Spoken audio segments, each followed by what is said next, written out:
Hindi pwedeng mahal lang tayo pero hindi tayo magawang piliin. Anong silbi nung mahal kita kung sa huli iba pa rin ang inuuna? At anong saysay ng lahat ng I care about you kung di mo naman kayang panindigan?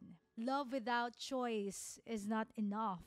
Kasi ang pagmamahal, hindi lang nararamdaman, pinaninindigan yan. Kung mahal mo talaga, pipiliin mo. Hindi lang minsan, hindi lang kung convenient, kundi kahit mahirap, kahit nakakatakot, kahit may risk. So kung hanggang salita lang siya, sorry pero baka para talaga siya sa iba. Baka half love lang yung meron siya. And deserve mo yung taong hindi lang marunong magmahal, kundi marunong din manindigan ng tama. Ito ay para doon sa lahat ng mga sinasabing minamahal pero hindi pinipili. Sana dumating tayo sa point ng buhay natin na hindi tayo magsisettle for less na mahal lang tayo ng tao pero hindi tayo kayang panindigan, hindi tayo kayang piliin, lalong-lalo na sa mga oras na kailangan natin sila. Kasi unfair naman yun na sa mga oras na may pangangailangan sila, nandyan ka lagi para sa kanila. Kahit may importante kang gagawin, binibitawan mo yun kasi mahal mo sila, kasi inuuna mo sila, kasi pinipili mo sila, kasi mahal mo sila. And unfair yun na kapag ikaw naman ang may pangangailangan, wala yung taong yun. Kasi sinasabi niya lang na mahal ka niya, pero hindi ka niya kayang piliin. Kaya guys, kapag pipili tayo ng tao na makakasama natin habang buhay, pag i-investa natin ng time, ng effort, ng love, piliin natin yung mga taong pinipili tayo. Hindi yung minamahal lang natin yung mga taong mahal din tayo. Kasi ang totoong sukatan ng pagmamahal ay hindi lang yung nararamdaman mong mahal ka, kundi yung pinipili at pinaninindigan dahil mahal ka. Na sa kahit anong sitwasyon ng buhay mo, whatever it takes, whatever circumstances ng life mo, nandyan siya para sa'yo. Hindi lang dahil mahal ka niya, kundi dahil pinipili ka niya, tinatangi ka niya.